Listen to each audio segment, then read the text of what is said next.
December 26, 1944. The Ardennes Forest is a frozen graveyard of shattered pines and iron-gray skies. At 4:50 p.m., the dying winter light casts long skeletal shadows over the village of Airdennes, the last major obstacle blocking the path to the besieged 101st Airborne in Bastogne. Lieutenant Colonel Creighton Abrams, commander of the 37th Tank Battalion, stands in the turret of his M4A3E8 Sherman, Cobra King. The air is so cold it feels like breathing powdered glass, and the silence from the 19 tanks idling behind him is heavy with the weight of an impending suicide mission. Intelligence reports are a mess of contradictions, but the smoke rising from the village suggests a German defensive line that, on paper, shouldn't be there.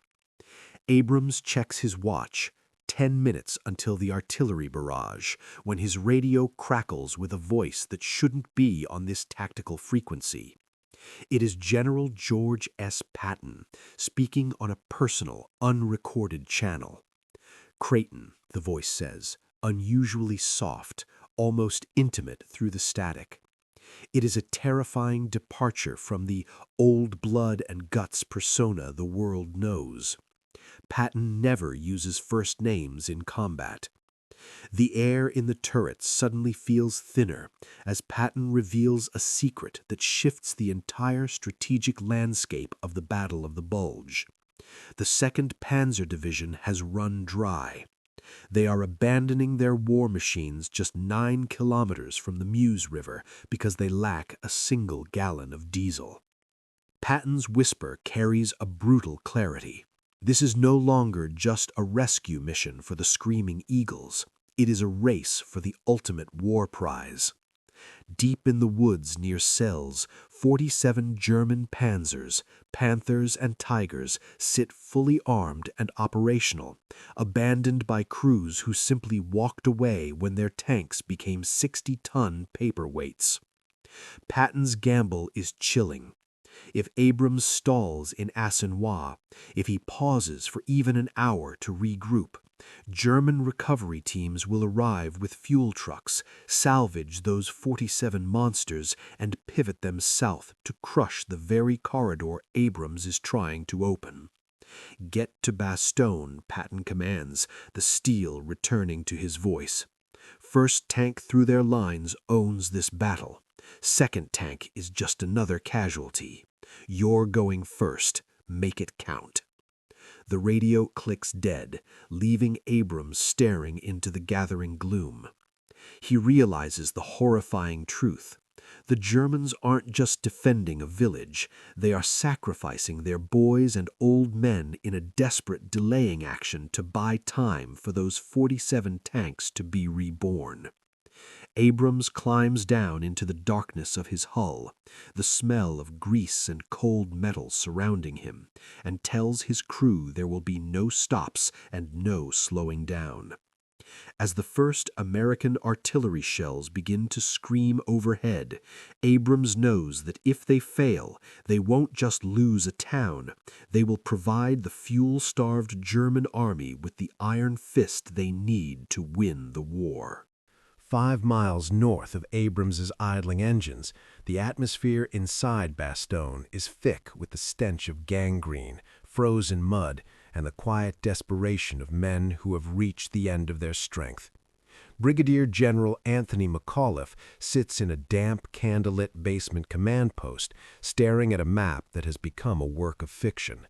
Every road marked as a supply route is a German-held kill zone. Every defensive perimeter is a thinning line of shivering paratroopers from the 101st Airborne who were down to their last magazines. The Screaming Eagles have held for 10 agonizing days, surrounded and hammered by relentless artillery, yet the mathematics of siege warfare are finally turning against them. McAuliffe's operations officer, Lieutenant Colonel Ned Moore, stands in the shadows, silently tracking the casualty rates. They have passed the point of untenable 3 days ago. Now they are operating on nothing but pure stubbornness and a fragile promise.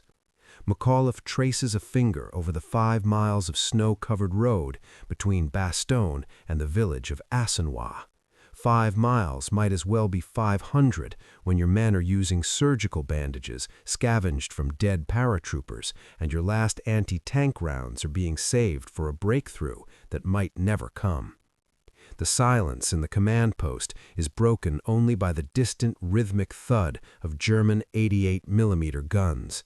McAuliffe looks up, his face etched with the exhaustion of a commander who has carried the lives of 11,000 men on his shoulders. He has told his troops that Patton is coming, that the Third Army will break through, but as he checks his watch, he knows that hope is not a tactical plan. Last contact with Patton's advance units was 2 hours ago. They were stalled at the tree line, bleeding out in the snow. If the corridor doesn't open tonight, the German 2nd Panzer Division won't even need their abandoned tanks from cells. They will simply overwhelm the exhausted defenders by sheer attrition. McAuliffe's famous nuts response to the German surrender demand had bought them time and morale, but the physical reality of the situation is grim. The men are frostbitten, starving, and listening to the sound of German tanks moving in the dark, closing the circle. Outside, a young lieutenant stares into the fog, waiting for the sound of American engines. He doesn't know about Abrams and the 47 Panzers waiting to be reclaimed. He only knows that if the tanks don't appear in the next hour, the Screaming Eagles will be making their final stand in the ruins of a town that has already burned to the ground. The tension in the air snaps at exactly 4:55 p.m. as the American artillery begins its symphony of destruction. 12 batteries of heavy guns unleash a coordinated strike, dumping 2,000 shells onto the tiny village of Assenois in a matter of minutes. From his turret, Creighton Abrams watches as the horizon erupts into a hellish landscape of orange fire and black debris. The stone houses and the church steeple of the village vanish behind a wall of smoke and pulverized masonry. But Abrams doesn't wait for the dust to settle. He knows the Germans are masters of the countershock. They will be out of their cellars and manning their Panzerfausts the second the shelling stops. He keys his radio, his voice a cold blade over the static. All units attack. Follow me. The engine of Cobra King roars to life, its wide tracks churning the frozen Belgian mud into a bloody slush. As the lead tank crosses the tree line into open ground, the German defense awakens with a vengeance. Machine gun fire rakes the hull of the Sherman like lethal hail on a tin roof, while the first tracers from German hidden positions begin to crisscross the snow. Abrams ignores the small arms fire, focused entirely on the narrow road ahead that funnels his column into a potential kill zone. As Cobra King thunders into the outskirts of Assenois, the battle transforms into a chaotic, close-quarters nightmare. Inside the cramped, oil-scented darkness of the tank, Corporal Milton Dickerman traverses the turret with surgical precision, hunting for muzzle flashes in the ruins. Every window is a potential grave, every cellar door a hiding spot for a German Volkssturm team with a shape-charge rocket. A Panzerfaust streaks from a second-story window, missing the Cobra King's turret by inches and exploding against a stone wall behind them. Dickerman doesn't hesitate, putting a high explosive round through the window and collapsing the entire facade of the building. Abrams remains standing in the hatch, half exposed to the fire, directing the column with a calm that borders on the supernatural. Behind him, 4 other tanks manage to stay in his wake, but the rest of the 19-tank column is becoming bogged down, engaged in a desperate street-by-street mop-up with infantry. Abrams looks at his periscope and makes a brutal tactical calculation. He cannot wait for the full battalion. If he stops to regroup, the momentum is lost, and the corridor remains closed. With only 5 tanks left in his immediate element, he pushes the throttle forward, racing through the burning heart of the village toward the open road that leads to Bastogne. Leaving the smoldering ruins of Assenois behind, Abrams and his spearhead of 5 tanks emerge onto a narrow stretch of road flanked by dense, snow-heavy forests. The sudden transition from the chaos of the village to the eerie stillness of the woods is a trap, and Abrams knows it. The silence lasts only seconds before the forest barks. Hidden German anti-tank guns, expertly camouflaged beneath pine branches, open fire from both sides of the road at point-blank range. The first high-velocity shell screams through the air, narrowly missing Cobra King, but slamming directly into the engine compartment of the Sherman following immediately behind. The tank, bumper number C-12, lurches to a violent halt as a geyser of flame and black smoke erupts from its vents. The road is narrow, and the burning wreck threatens to bottle up the entire advance. Abrams doesn't stop. He doesn't even slow down. He keys the radio, screaming for his gunners to fire blind into the tree line. He understands the brutal physics of this ambush. If the column fragments now, they will be picked off one by one in this frozen alleyway. To survive, they must maintain the momentum of a runaway freight train, even as the steel rain of German 88s begins to tear the forest apart around them. The battle for the fire corridor becomes a visceral struggle of suppression versus survival. Corporal Dickerman, inside the turret of Cobra King, works the traverse like a man possessed, pouring high-explosive shells and coaxial machine gun fire into the dark shadows beneath the trees. He isn't aiming at specific targets anymore. He is mowing the forest, snapping pines like toothpicks to deny the German crews a clear shot. Behind them, the American armored infantry dismounts from their half-tracks into the knee-deep snow, charging into the woods with fixed bayonets and submachine guns to root out the anti-tank teams in a desperate hand-to-hand struggle.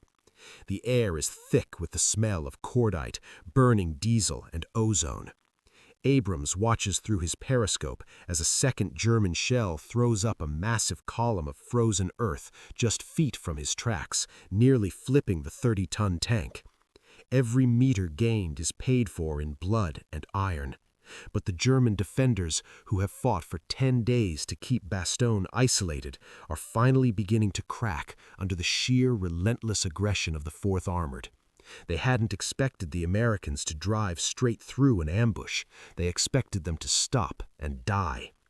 As the tree line begins to thin, the distant orange glow of burning Bastogne appears on the horizon, proving that the corridor is no longer just a plan. It is a reality being carved out of the Belgian winter. At 4:50 p.m., the first steel shadow of Cobra King breaks through the final German line, crossing into the defensive perimeter of the 101st Airborne. The sight that greets Abrams is one of hollow-eyed ghosts rising from frozen foxholes. The paratroopers, who have endured 10 days of hell, don't cheer. They simply watch with a stunned, silent intensity as the American Shermans roll through the debris-strewn streets. The town of Bastogne is a skeleton of its former self, illuminated by the flickering orange glow of burning buildings and the pale reflection of the snow. Abrams brings his tank to a halt in the center of the ruins, the engine's low rumble the only sound in a world that had, until moments ago, been defined by the scream of incoming shells. The radio crackles with a voice that is young, terrified, and shaking with relief. "Identify yourself. You're entering friendly lines." Abrams, his face masked in a layer of frozen grease and cordite soot, doesn't bother with codes. "This is Lieutenant Colonel Creighton Abrams, 37th Tank Battalion. We're coming in." He pops the hatch, and the Belgian winter air hits him like a physical blow. He has been inside the iron tomb of his tank for 6 hours, and only now does he realize that his hands are trembling from the adrenaline of the fire corridor. The climax of the breakthrough occurs at the entrance of a battered, nondescript stone building used as the 101st Airborne's command post. Brigadier General Anthony McAuliffe is waiting at the top of the basement stairs, his silhouette framed by the dim yellow light of the candles within. For a long moment, the two men, the one who held the impossible ground and the one who drove through fire to reach him, simply stare at each other. The atmosphere is devoid of the grand Hollywood theatrics one might expect. It is a moment of pure, exhausted professional respect. McAuliffe is the first to speak, his voice dry and devoid of emotion. "You're late," he says, a ghost of a smirk playing on his lips. Abrams, standing amidst the dents and scorch marks on his armor, almost smiles back. "Sorry about that," he responds. This brief exchange masks the staggering reality of what they have achieved. The siege is broken, the corridor is open, and the screaming eagles have been saved from certain annihilation. But as Abrams follows McAuliffe down into the maps and smoke of the command post, he hears the radio operator receiving a new message from Patton. The 47 Panzers at Sells have been secured, but the battle for the Bulge is far from over. The rescue was just the beginning. Now they have to hold the line against a wounded and desperate enemy. The breakthrough at Bastogne was not merely a victory of courage over fire. It was the visible symptom of a terminal German disease, the total collapse of logistics.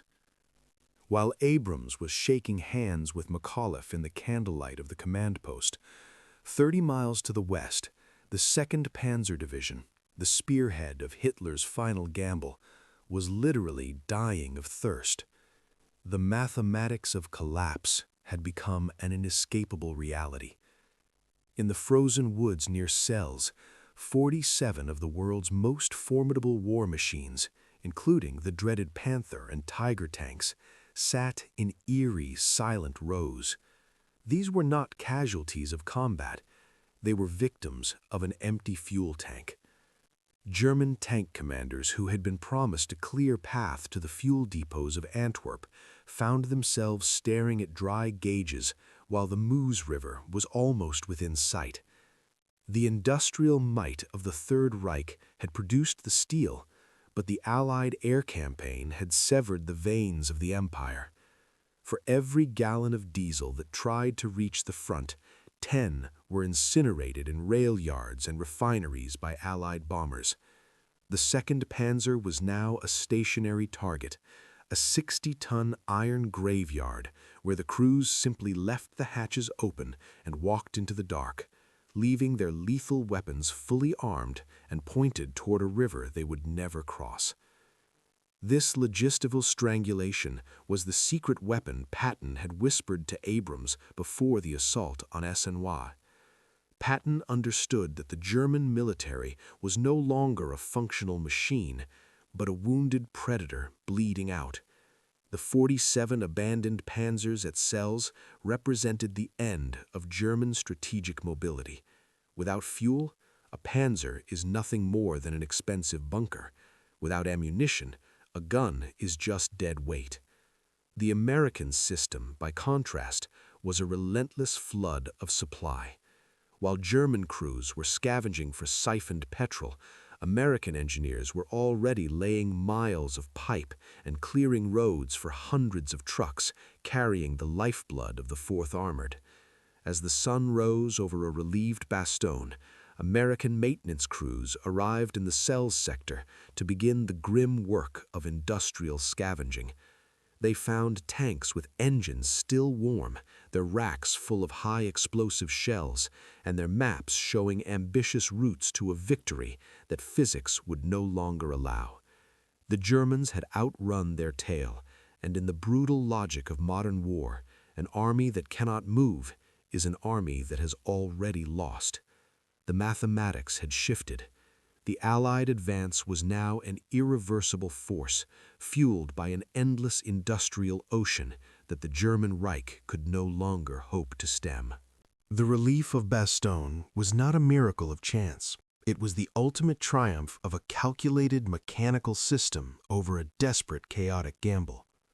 While Hitler's generals relied on the intuition of the Führer and the fanatical bravery of depleted units, General George S. Patton operated with the cold, predictive precision of an industrial engineer. A week before the German offensive even began, Patton had already sensed the shifting winds, ordering his staff to prepare contingency plans for a radical 90-degree pivot of the entire Third Army. This maneuver, moving 3 full divisions and thousands of tons of supplies across frozen, congested roads in just 48 hours, was considered a physical impossibility by every conventional military manual. Yet Patton had pre-positioned supply dumps, calculated fuel consumption rates to the gallon, and prepared a mobile bureaucracy that could adapt to a shifting front in real time. This was the system, a redundant, flexible structure of command that allowed a soldier like Abrams to act with absolute initiative because he knew the logistics were already flowing behind him. The Americans didn't just win because they had more tanks, they won because they had a better method of managing the chaos of war. At the heart of this victory was a clash of 2 distinct leadership styles that merged into a singular force of nature. On one side was Patton, the architect of the big picture, obsessed with mathematics, timing, and the psychological weight of momentum. On the other was McAuliffe, the master of the thin line, whose leadership was built on the quiet, unshakable trust of men who refused to believe that impossible meant finished. Together, they bridged the gap between strategic planning and tactical execution. If McAuliffe had broken under the pressure of the 10-day siege, Patton's relief force would have arrived at a German-held fortress. If Patton had hesitated, allowing the mathematics of collapse to favor the German recovery of those 47 panzers at Sels, McAuliffe's defense would have been obliterated by a fresh iron fist. The American military proved that trust between the general who promises relief and the colonel who delivers it is the most effective weapon in any arsenal. By the time the corridor was widened and the supply trucks began to roll through the snow, the Germans realized they weren't just fighting soldiers, they were fighting an industrial machine that learned from its mistakes and punished rigidity with relentless, systematic force. By the morning of December 27, 1944, the fire corridor had widened into a permanent artery of survival. The siege was broken, but the price of hope was written in the scarlet stains on the Belgian snow. Creighton Abrams stood outside Cobra King, watching the first massive supply convoys roll into Bastogne. The air was no longer filled with the scream of 88mm shells, but with the roar of GMC trucks carrying the lifeblood of an army: 10-in-1 rations, winter boots, and tons of ammunition. Abrams' crew, men like Dickerman who had stared death in the face at Assiniboine window, stood in the cold, smoking cigarettes they had shared with paratroopers who hadn't seen a friendly face in 10 days. The 101st Airborne had been saved, but the cost was staggering. The Screaming Eagles had suffered over 2,000 casualties. The 4th Armored had paid for every mile of that road with the lives of over 1,000 tankmen and infantry. As Abrams looked at the scorched hull of his Sherman, he realized that their victory wasn't just a tactical success, it was a psychological shattering of the German Reich. The 47 abandoned panzers at Celle remained as silent monuments to a lost cause, proving that Hitler's last gamble had officially collapsed against the wall of American resolve. The legacy of that night in December would echo far beyond the Ardennes. The relief of Bastogne was the moment the tide of the war became an irreversible flood. Patton's diary entry for the day was characteristically blunt. Reached Bastogne, corridor open, mission accomplished. But behind those words was the reality of a German military that had outrun its history. The mathematics of collapse had proven that even the most advanced Panther tank is a useless hunk of iron without the system to sustain it. By January 25, 1945, the Bulge would be flattened and the road to Berlin would be open. Creighton Abrams would go on to become a legend, his name eventually gracing the most powerful tank in the world, the M1 Abrams, a fitting tribute to the man who understood that speed, momentum, and trust are the true armor of an army. As the sun set over the liberated crossroads, the soldiers of the 101st and the 4th Armored didn't see themselves as heroes of a history book. They saw themselves as survivors who had kept a promise. They had bought the world time to live, and in the brutal ledger of war, that was the only price that ever truly mattered.